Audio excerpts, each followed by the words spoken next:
नमस्कार, जय हिंद। मैं धीरज कुमार, आपका इस चैनल पर स्वागत है। हम लोग एनसीईआरटी 12th क्लास की हिस्ट्री का हम लोग एमसीक्यू कर रहे हैं। तो चलिए, लाइव क्लास नहीं है तब तक आपका रिकॉर्डेड क्लास आपके पास जाते रहेगी त्यौहार तक, है ना। ये त्यौहार के बाद आपके पास लाइव आ जाएंगे। क्लियर है? आइएगा, देखा जाए क्वेश्चन आपके सामने। फर्स्ट क्वेश्चन है आपके पास, कहा जा रहा हड़प्पा किस नदी के किनारे स्थित है? चलिए बताइएगा, हड़प्पा किस नदी के किनारे स्थित है? ऑप्शन ए सिंधु नदी, बी ब्यास, सी सतलज, डी रावी। देखा जाए, सही जवाब दे दीजिएगा आप लोग। हड़प्पा किस नदी के किनारे स्थित है? तो इसका जो सही जवाब जाएगा वह जाएगा क्वेश्चन नंबर 1 का डी जाएगा। वो जाएगा रावी नदी के किनारे, है ना। कहाँ भाई? तो रावी नदी के किनारे हड़प्पा। ठीक है, अगर आपसे बात किया जाए, ये जो हड़प्पा जो है ये रावी नदी के किनारे स्थित थी, इसकी खोज की गई थी। अगर खोज के बारे में बात किया जाए तो इसकी जो खोज हुई थी, याद रखिएगा, 1921 ईस्वी में की गई थी। कब की गई थी? 1921 ईस्वी में की गई थी।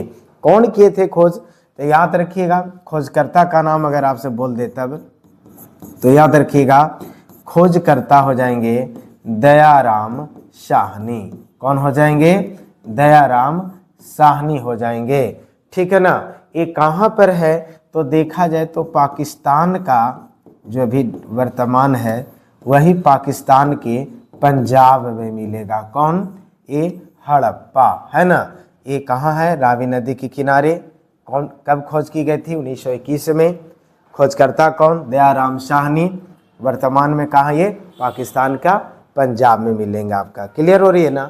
चलिए, बहुत अच्छी बात है। नेक्स्ट आइएगा, क्वेश्चन नंबर 2 है, कालीबंगान स्थित है। चलिए बताइएगा, कालीबंगान स्थित है। ऑप्शन ए सिंध में, बी बंगाल में, सी उत्तर प्रदेश में, डी राजस्थान में। चलेगा, सही जवाब दीजिएगा।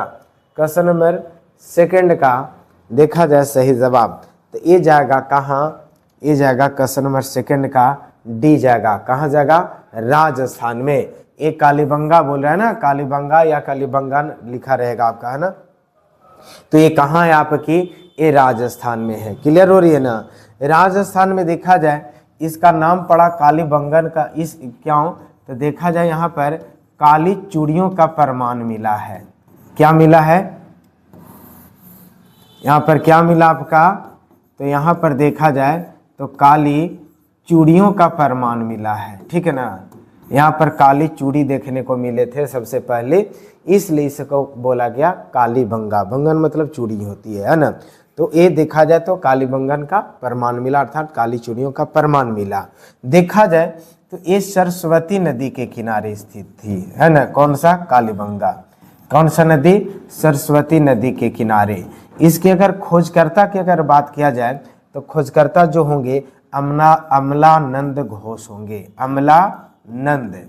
अमलानंद घोष थे, है ना। खोज की अगर बात किया जाए कि खोज कब की गई थी, तो याद रखिएगा जो खोज की गई थी वो की गई थी 1951 ईस्वी में, है ना। चलिएगा, कालीबंगन का अर्थ काली चूड़ियाँ। कौन सी नदी? सरस्वती नदी किनारे। खोजकर्ता कौन? अमलानंद घोष। और कब की गई थी? 1951 ईस्वी में। क्लियर हो रही है? कहाँ? ये राजस्थान में। ठीक है ना। चलिए नेक्स्ट आइएगा, क्वेश्चन नंबर 3, हड़प्पा सभ्यता किस युग की सभ्यता है? ऑप्शन ए पूर्व पाषाण युग, बी नव पाषाण युग, सी लौह युग, डी कांस्य युग। चलिए, सही जवाब दीजिएगा। हड़प्पा सभ्यता किस युग की सभ्यता है? पूर्व पाषाण युग, नव पाषाण युग, लौह युग, कांस्य युग। देखा जाए क्वेश्चन नंबर 3 का जो सही आंसर जाएगा वो जाएगा कांस्य युग। क्योंकि यहाँ हड़प्पा बोल रहा है ना, हड़प्पा किस युग की सभ्यता है, तो याद रखिएगा कांस्य युग है। कांस्य युग भी कहा गया हड़प्पा को। यहाँ पर कांसा का प्रयोग इस समय देखने को मिला था, कांस्य युग भी कहा गया आपका। क्लियर है? नेक्स्ट आइएगा, क्वेश्चन नंबर 4, सिंधु घाटी के निवासियों को किस धातु का ज्ञान नहीं था? चलिए जवाब दीजिएगा। सिंधु घाटी के निवासियों को किस धातु का ज्ञान नहीं था? ऑप्शन ए में सोना का, बी में चांदी, सी लोहा, डी में तांबा का। चलिए, सिंधु घाटी के निवासियों को किस धातु का ज्ञान नहीं था? क्वेश्चन नंबर 4 का जो सही आंसर जाएगा वो जाएगा सी, लोहा का ज्ञान नहीं था। लोहा का ज्ञान बहुत बाद में हुआ है ना। सोना, चांदी, तांबा ये सब जानते थे, सबसे पहले तांबा का प्रयोग हुआ था, है ना, ताम्रयुग कहा भी गया आपका, है ना। तो देखा जाए लोहा सबसे बाद में लोगों की ज्ञान हुई थी, है ना, तब लौह युग का नाम उसको नामकरण किया गया था। क्लियर है? नेक्स्ट आइएगा क्वेश्चन नंबर 5, इंडिका की रचना किसने की? चलिए बताइएगा, इंडिका की रचना किसने की? ऑप्शन ए में कौटिल्य, बी में मेगास्थनीज, सी में अल्बरूनी, डी में इत्सिंग। तो क्वेश्चन नंबर 5 का जो सही आंसर जाएगा वो क्या है? इंडिका की रचना किसने की? कौटिल्य, मेगास्थनीज, अल्बरूनी, इत्सिंग। तो क्वेश्चन नंबर 5 का जो सही आंसर जाएगा वो जाएगा मेगास्थनीज जाएगा। क्या जाएगा? मेगास्थनीज। देखा जाए तो मेगास्थनीज एक ग्रीक, है ना, एक ग्रीक का रहने वाला व्यक्ति था, यानी एक ग्रीक लेखक हुआ करता था। क्या था ये? ग्रीक लेखक था, समझे कि नहीं? ये मेगास्थनीज ग्रीक लेखक हुआ करता था। इस पुस्तक में, इंडिका में देखा जाए तो मौर्य काल से संबंधित, कौन काल सा? मौर्य काल, मौर्य काल से संबंधित चर्चा किया है, वर्णन किया है ना। अगर आपसे पूछा जाए कि इंडिका में किस वंश की चर्चा है तो मौर्य काल से संबंधित चर्चा है, मौर्य काल से वर्णन किया गया आपका, है ना। कहाँ का? ग्रीक लेखक हुआ करता था, कौन? मेगास्थनीज। क्लियर हो रही है ना? चलिए बहुत अच्छा, ठीक है, आगे चलते हैं। क्वेश्चन नंबर 6 में आइएगा, गुप्तों के काल में कौन चीनी यात्री भारत आया? चलिए बताइएगा, गुप्तों के काल में कौन चीनी यात्री, ध्यान दीजिएगा, चीनी यात्री बोल रहा है, भारत आया, है ना। ऑप्शन ए हेनसांग, बी में इत्सिंग, सी फाहियान, डी चीन, है ना, चिनली, है ना। बताइएगा कौन आया? क्वेश्चन नंबर 6 का सही जवाब दीजिएगा। तो सही जवाब देखा जाए तो वो जाएगा सी। क्या जाएगा? सी। क्या है वो? फाहियान। यानी गुप्तों के काल में कौन चीनी यात्री भारत आया था? तो वो आया था फाहियान आया था। क्लियर हो रही है ना? चलिए कौन आया था? सी, फाहियान। ये देखा जाए तो ये चंद्रगुप्त द्वितीय के काल में आया था। किसके समय में आया था ये भारत में? तो चंद्रगुप्त द्वितीय, चंद्रगुप्त द्वितीय के काल में भारत आया था। अगर आपसे बोला जाए, आता ही है क्वेश्चन कि, है ना, गुप्त काल में चीनी यात्री भारत आया, कौन आया? फाहियान। तो किसके काल में? तो चंद्रगुप्त द्वितीय के काल में आया था भारत। ये देखा जाए तो भारत में 399 से लेकर के 414 ईस्वी तक रहेगा। कौन रहेगा? ये फाहियान रहेगा। ये जब आया था तो ये बौद्ध धर्म का अध्ययन किया। किसका अध्ययन किया? ये बौद्ध धर्म का अध्ययन किया। कौन किया था भैया जी? तो ये फाहियान किया था। क्लियर है ना? चलिए, चीन से चल करके ये आया था भारत में आपका। बहुत से एरिया को इन्होंने भ्रमण किया और बौद्ध को भी समझा, देखा और उसके ऊपर भी कुछ टीका टिप्पणी भी किया आपका। क्लियर है ना? नेक्स्ट आएगा क्वेश्चन नंबर 7। कहा जा रहा है पुराणों की संख्या कितनी है? ऑप्शन ए 18, बी 20, सी में 22, डी में 24। चलिए बताइएगा पुराणों की संख्या, चलिए भागो मच्छर, चलेगा, पुराणों की संख्या कितनी है? इसमें आपका क्वेश्चन नंबर 7 का सही जवाब दे देना है। तो पुराणों की संख्या कितनी है? 18 है। एकदम सिंपल सी क्वेश्चन है ना। पुराणों की संख्या कितनी? 18। चलिए नेक्स्ट आइएगा। देखा जाए क्वेश्चन नंबर 8, महाभारत की रचना किसने की? बहुत इजी क्वेश्चन है आपका। तो महाभारत की रचना किसने किया भाई? तो वो किया आपका, इसमें से जो थे वेद व्यास किए हैं, वाल्मीकि, मनु, ये सब नहीं किए हैं, वेद व्यास किए हैं। क्लियर है ना? कौन किए हैं? वेद व्यास, महर्षि कृष्ण देवपायन वेद व्यास पूरा इनका नाम था, है ना। किस भाषा में किए थे? तो ये संस्कृत में किए थे, है ना। किस भाषा में? संस्कृत में। ठीक है, चलिए बहुत अच्छा। नेक्स्ट आएगा क्वेश्चन नंबर 9, महाभारत का युद्ध कितने दिन चला? ऑप्शन ए 15 दिन, बी 16 दिन, सी 18 दिन, डी 20 दिन। चलिए बताइएगा महाभारत का युद्ध कितने दिन चला? यहाँ पर आपका दिया हुआ है। तो क्वेश्चन नंबर 9 का देखा जाए तो सही आंसर जाएगा वो 18 दिन। इसीलिए इसको महाभारत का 18 दिन को क्या बोला गया है? इसको 18 पर्व भी कहा गया है। क्या कहा गया है? 18 पर्व। क्वेश्चन अगर ये ना बोले, क्वेश्चन सीधे बोले कि महाभारत में कितने पर्व, तो 18 पर्व, वो एक दिन को एक पर्व माना गया युद्ध को, है ना। चलिए बहुत अच्छी बात है। क्वेश्चन नंबर 10 आइएगा। क्वेश्चन नंबर 10 है कुरु वंश की राजधानी कहाँ थी। चलिए बताइएगा क्वेश्चन नंबर 10 की आंसर क्या होगा, कुरु वंश की राजधानी कहाँ थी। चलिए ऑप्शन ए में है हस्तिनापुर, है ना, बी में कुरुक्षेत्र, सी में पांचाल और डी में दिल्ली। चलिएगा सही जवाब दीजिएगा, है ना। क्वेश्चन नंबर देख रहे हैं ना, मच्छर दिन में भी लग रहे हैं, रात में तो लगता ही है। गया जी का हालत यही है ना। और नेताजी सब बोलेंगे कि एकदम स्वच्छ गया हो गया है, कपड़ा हो गया है। आइएगा तो देखा जाए तो कुरु वंश की राजधानी कहाँ थी भाई, तो हस्तिनापुर, कुरुक्षेत्र, पांचाल और दिल्ली। तो क्वेश्चन नंबर 10 का देखा जाए तो 10 का जो सही आंसर जाएगा वो जाएगा हस्तिनापुर। क्लियर है ना, कहाँ जाएगा वो, हस्तिनापुर। चलिए बहुत अच्छी बात है। नेक्स्ट आइएगा क्वेश्चन नंबर 11 त्रिपिटक साहित्य संबंधित है। ऑप्शन ए जैन धर्म से, बी बौद्ध धर्म से, सी वैष्णव धर्म से, डी शैव धर्म से। चलिएगा क्वेश्चन नंबर 11 का सही जवाब दीजिएगा। तो क्वेश्चन नंबर 11 का जो सही जवाब जाएगा वो जाएगा क्या, वो जाएगा बी। क्या जाएगा, बी। क्या है, बौद्ध धर्म से, है ना। बौद्ध धर्म से ही ना संबंधित है आपका क्या, त्रिपिटक। त्रिपिटक क्या है, बौद्ध धर्म। बौद्ध धर्म में 3 ग्रंथें लिखी गई आपका, कौन कौन सा, सूत पिटक, विनय पिटक और तीसरा अभिधम पिटक। अभिधम पिटक, 3 पिटक, सूत पिटक, विनय पिटक और अभिधम पिटक। ये क्या है आपका, तो बौद्ध धर्म का ये ग्रंथ है आपका, जिसमें बौद्ध की बारे में चर्चाएं की गई है। क्लियर है ना। चलिए बहुत अच्छा है। नेक्स्ट आइएगा क्वेश्चन नंबर 12 कहा जा रहा है तृतीय बौद्ध संगीति किस शासक के काल में हुई। चलिए बताइएगा तृतीय बौद्ध संगीति किस शासक के काल में हुई। Option A Ajatashatru, B Kalashoka, C Ashoka, चौथा आपका है वो कनिष्क। चलिए बताइएगा तृतीय बौद्ध संगीति किस शासक के काल में हुई थी। क्वेश्चन नंबर 12 का सही जवाब दे दीजिए आप लोग। तो क्वेश्चन नंबर 12 का जो सही जवाब जाएगा वो क्या जाएगा, अशोक। अशोक के काल में हुई थी, है ना।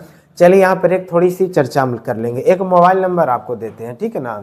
वो रात में 10 बजे के बाद ही धरेगी आपका, लगेगी, है ना। वो रात में बढ़िया से बात करिएगा, है ना। वो मोबाइल नंबर है 483 383 255, कहीं कहीं पर 250 भी देता है आपका, है नहीं, है ना। और उसके बाद 1 483 383 255 1 या कहीं पर 250 भी देगा आपका।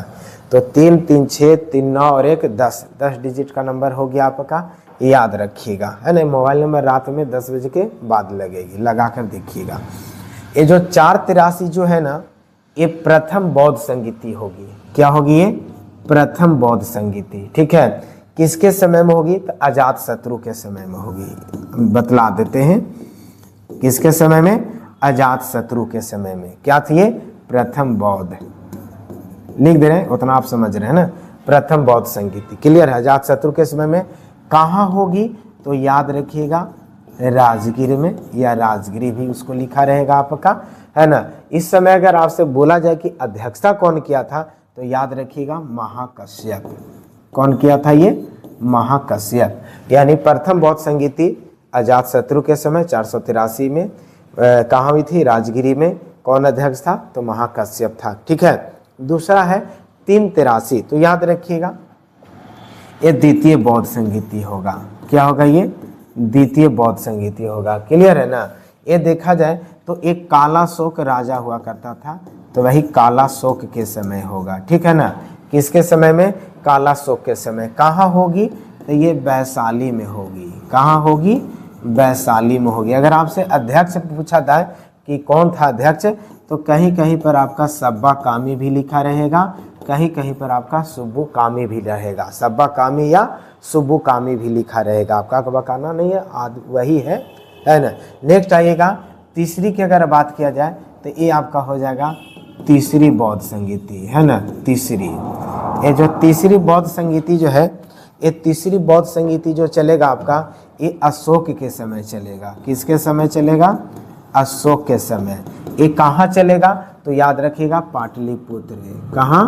पाटलिपुत्र, पटना जी में, है ना, पटना में, है ना। अगर अध्यक्ष पूछा जाए तो याद रखिएगा मोगलीपुत्र, मोगलीपुत्र किसके समय, किसके अध्यक्षता में? तो मोगलीपुत्र तीस्त की अध्यक्षता में। चौथा जो होगा आपका, ये चौथी बौद्ध संगीति। देखिएगा तीसरी बौद्ध संगीति को कहीं कहीं किताब में 250 भी देता है, कहीं कहीं पे 255 भी देता है, इसलिए हम दोनों लिख दिया आपका, है ना। चौथी जो बौद्ध संगीति है वो 1 ईस्वी में होगा। कब होगा वो? 1 ईस्वी में आपका, ठीक है ना। इधर सब ईसा पूर्व में है, उसके बाद ये कहाँ हो जाएगा? 1 ईस्वी, है ना। तो देखा जाए एक किसके हाँ कब होगी? ये चौथी बौद्ध संगीति होगी, है ना। किसके समय अगर बात किया जाए तो याद रखिएगा कनिष्क के समय। किसके समय? कनिष्क के समय। कहाँ होगी? तो जम्मू एंड कश्मीर में होगी, है ना। जे एंड कश्मीर, जम्मू एंड कश्मीर में होगी। इस समय देखा जाए तो अध्यक्ष अगर बोला जाए तो 2 अध्यक्ष हुआ करते थे, वसुमित्र। अध्यक्ष कौन कौन होंगे? वसुमित्र, और इनके साथ एक और व्यक्ति थे, उनका नाम था अश्वघोष, है ना। क्या नाम था? अश्वघोष, याद रखिएगा, वसुमित्र और अश्वघोष। क्लियर हो गया ना। तो यहाँ पर आप देख रहे हैं ना, ये पूरे 4 बौद्ध संगीति आपका जो है वो सारा जगह स्थान हो गया क्लियर, शासक भी क्लियर हो गया और अध्यक्ष भी क्लियर हो गया, और कब हुआ था ये भी क्लियर हो गया। क्लियर है ना। चलिए बहुत अच्छी बात। नेक्स्ट आइएगा, ये देखा जाए क्वेश्चन नंबर 13। कहा जा रहा आईन अकबरी एवं अकबरनामा की रचना किसने की? चलिए जवाब दीजिएगा। आईन अकबरी एवं अकबरनामा की रचना किसने की? ऑप्शन ए है ना फैजी है या फैजी है, दूसरा बदायूनी, तीसरा अकबर, चौथा अबुल फजल। पहला ए में है फैजी, बी में बदायूनी, सी में अकबर, डी में अबुल फजल। चलिए बताइएगा आईन अकबरी, ध्यान दीजिएगा, आईन अकबरी और अकबरनामा की रचना किसने की? क्वेश्चन नंबर 13 का सही जवाब दे दीजिएगा। देखा जाए तो इसका जो सही आंसर जाएगा वो डी जाएगा। क्या जाएगा? वो डी जाएगा, है ना। क्वेश्चन नंबर 13 का क्या जाएगा? डी, अबुल फजल। देखा जाए तो ये अबुल फजल अकबर के समय का ये क्या होता था? प्रधान वजीर था, यानी अकबर के प्रधान वजीर था। वजीर क्या? मंत्री, और ये साथ साथ लेखक भी हुआ करता था, है ना। तो वही लिखा आईन अकबरी और अकबरनामा। क्लियर हो रही है। चलिए बहुत अच्छा। नेक्स्ट आइएगा क्वेश्चन नंबर 14। कह रहा अकबर का वित्त मंत्री कौन था? ऑप्शन ए बीरबल, बी में मानसी, सी में टोडरमल, डी में अबुल फजल। चलिए बताइएगा अकबर का वित्त मंत्री कौन था? Question number 14। क्वेश्चन नंबर 14 का जो सही आंसर जाएगा वो जाएगा सी जाएगा, टोडरमल। क्या था ये? अकबर का वित्त मंत्री हुआ करता, भाई फाइनेंस मिनिस्टर आज के डेट में ये था आपका। क्लियर है। नेक्स्ट आइएगा क्वेश्चन नंबर 15 आइएगा। कह रहा तंबाकू का सेवन सर्वप्रथम किस मुगल सम्राट ने किया था? चलिए बताइएगा तंबाकू का सेवन सबसे पहले कौन किया था? अकबर, बी में जहांगीर, सी में शाहजहां, डी में हुमायूं।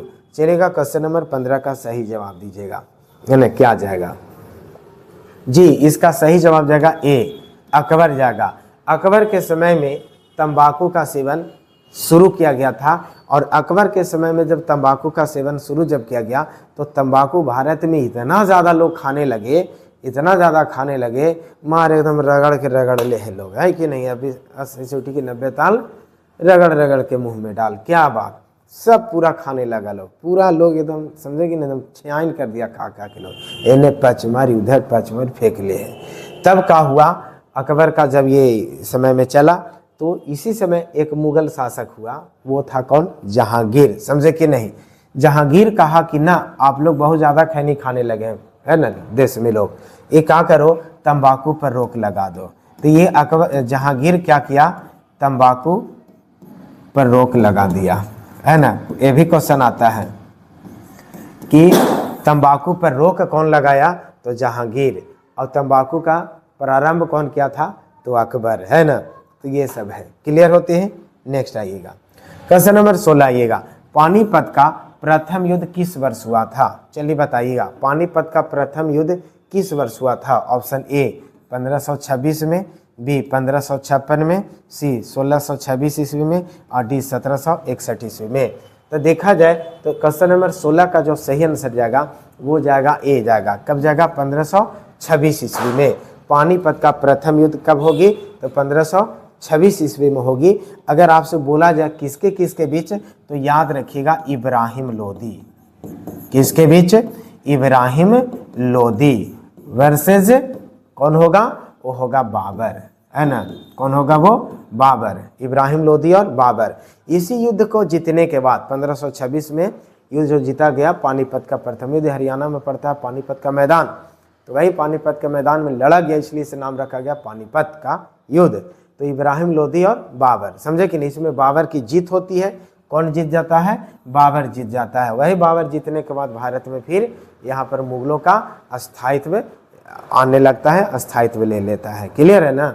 चलिए, बहुत अच्छा है ना। क्योंकि बाबर 4 युद्ध लड़ा उस समय, ये पहला पानीपत का युद्ध था आपका, है ना। यहीं से बाबर की फिर हौसला और बढ़ जाता है ना। बाबर का 4 युद्ध, है ना। तो याद रखने का तरीका, पानी पिया, खाना खाया, चांद देखा, घाघरा पहना, सो गया, है ना। तो क्या क्या हम बोला? पानीपत पहला नंबर युद्ध। तो बाबर कितना युद्ध लड़ा? 4 युद्ध लड़ा। क्या किया भाई? तो तरीका दे रहे हैं, पानी पिया, खाना खाया, उसके बाद खाना खाने के बाद क्या बोला जाता है? घूमिए। तो चांद देखिए, थोड़ा छत पर जाकर के रात में चांद देखा। उसके बाद कैसे सोइएगा? लुंगी उंगी पहन करके, है ना। महिलाएं नाइटी पहन कर सोएंगे, ढीला ढाला कपड़ा। तो पानी पिया, खाना खाया, चांद देखा। उसके बाद घाघरा पहन लीजिए, घाघरा, पुरुष लोग लुंगी पहन लेंगे, घाघरा पहना।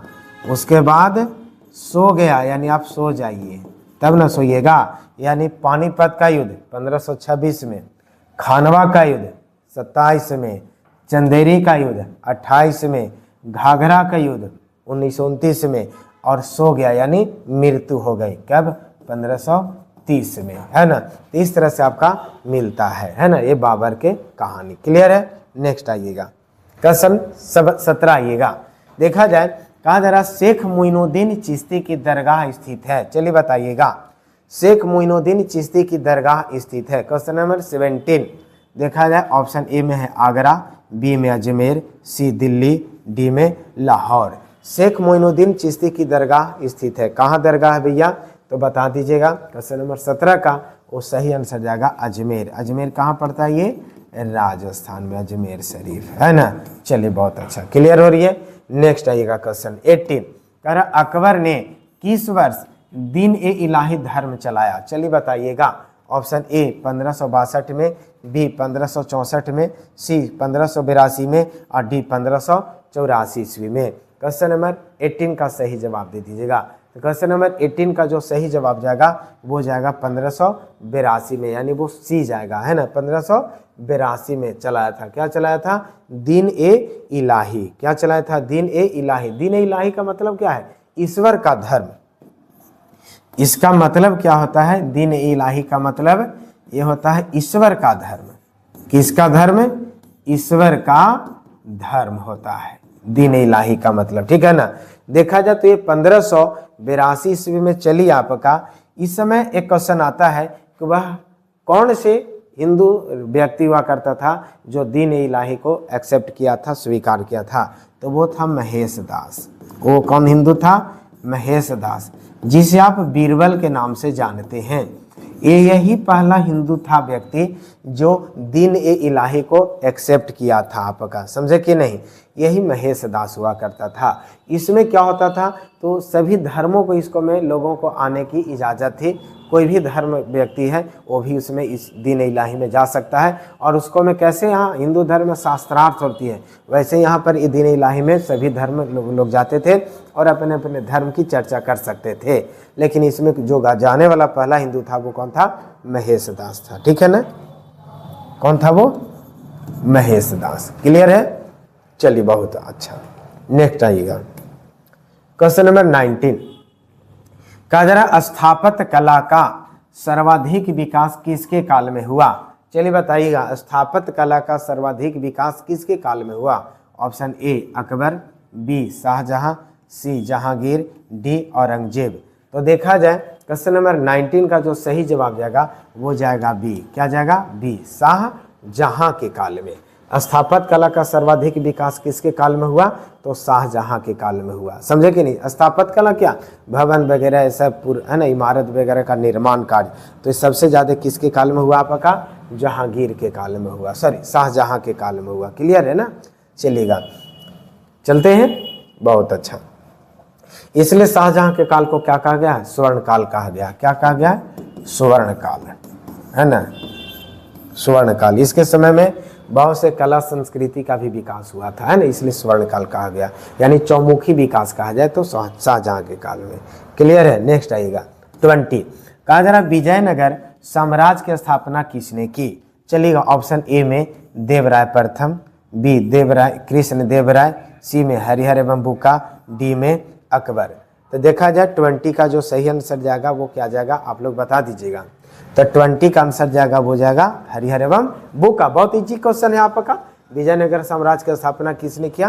तो हरिहर और बुक्का किया आपका, है ना। देखा जाए तो हरिहर बुक्का दोनों अपने भाई हुआ करते थे। क्या हुआ करते थे? अपने भाई। देखा जाए तो इसकी जो स्थापना हुई थी, याद रखिएगा, 18 अप्रैल, कब? तो वो 18 अप्रैल 1336 ईस्वी को। कब हुआ था आपका? 18 अप्रैल 1336 ईस्वी को। देखा जाए तो इसकी राजधानी कहाँ थी भैया जी? तो इसकी राजधानी थी कहाँ? हम्पी। राजधानी कहाँ बनाया था?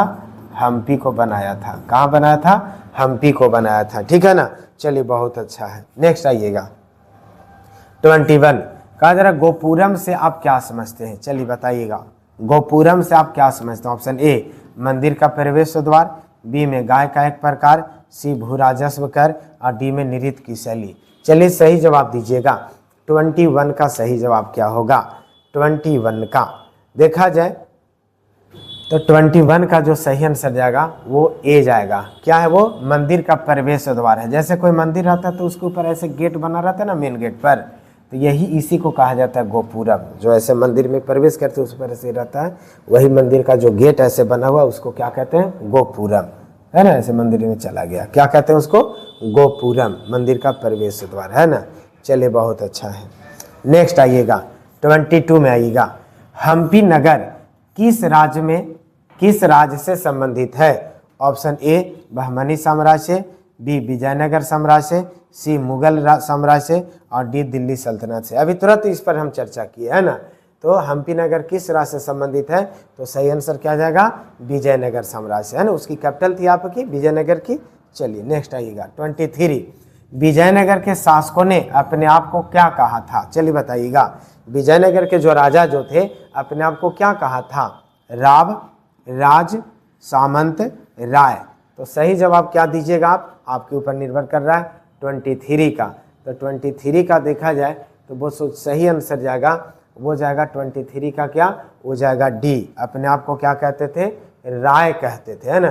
तो विजयनगर के शासकों ने अपने आप को क्या कहा? तो वो राय कहा। क्लियर हो रही है ना? क्या कहा? राय कहा। ठीक है, ठीक। नेक्स्ट आइएगा 24।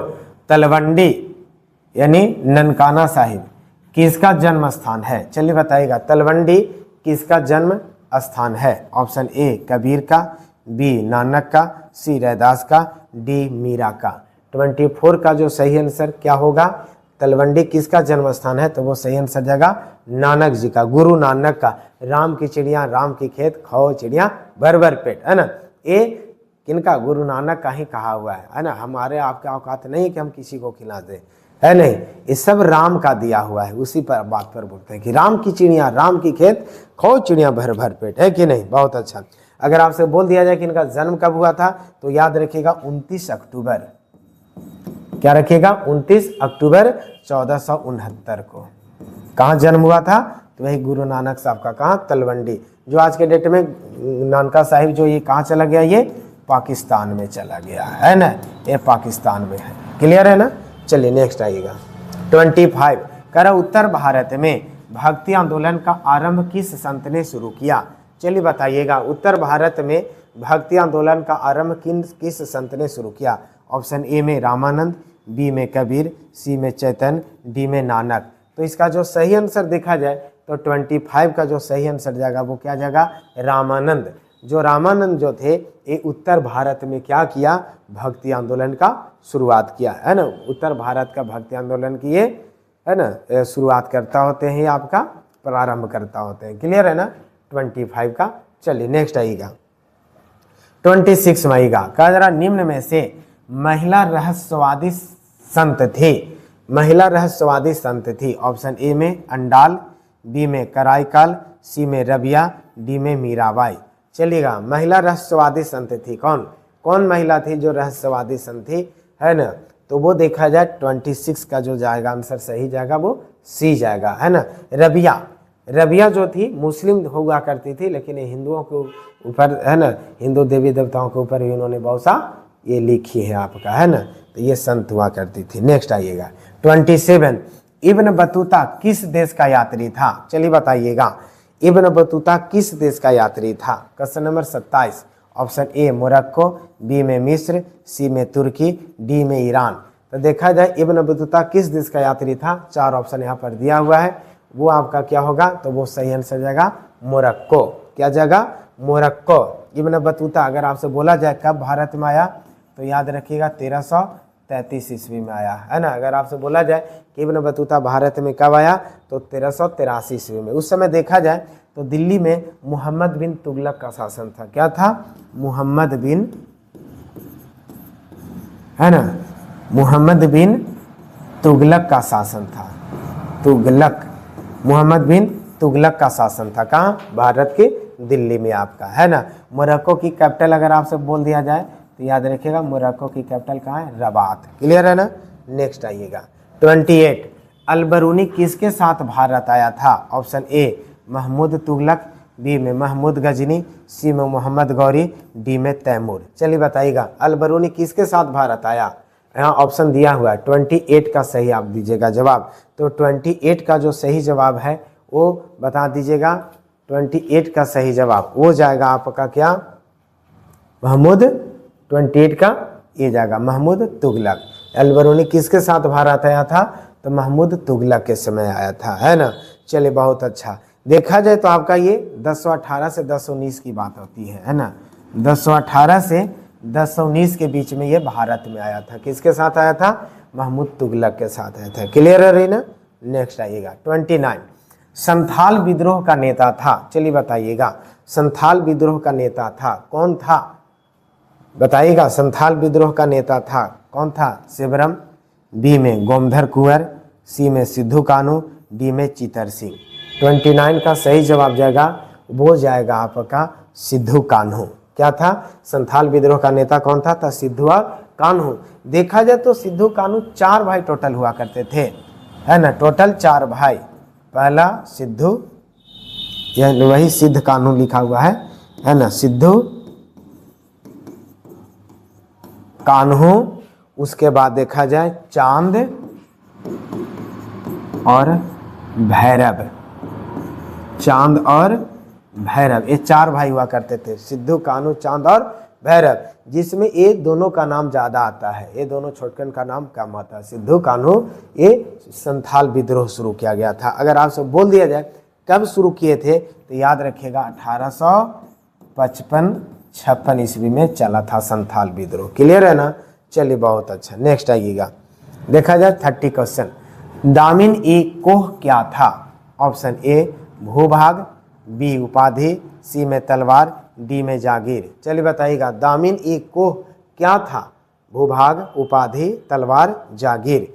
तो इसका जो सही आंसर जाएगा वो जाएगा क्या, वो जाएगा ए, भूभाग हुआ करता था। ठीक है ना। देखा जाए तो आपका ये जो भूभाग है, दामिनी कोह जो लागू जो की गई थी, याद रखिएगा 1832 में लागू की गई थी। कब लागू की गई थी, 1832 में लागू की गई थी। ये जो दामिनी जो कोह जो शब्द है ना, ये फारसी शब्द है। कैसी शब्द है ये आपका, फारसी शब्द है। इसका अर्थ होता है पहाड़ियों का, पहाड़ियों से घिरा भूमि। क्या होता है, पहाड़ियों से घिरा भूमि होता है ना। क्या होता है, पहाड़ियों से घिरा भूमि। देखा जाए तो ये आपका जो झारखंड है वर्तमान समय का, तो वही झारखंड में जो आपका ये जो आप देख रहे हैं ना छोटा नागपुर का पठार, ये सब जो क्षेत्र है आपका, वो सब क्षेत्र में जो आप जाइएगा तो वहाँ पर आपको ये जो है क्षेत्र वही दामिनी कोह कहलाता है आपका। क्लियर है ना।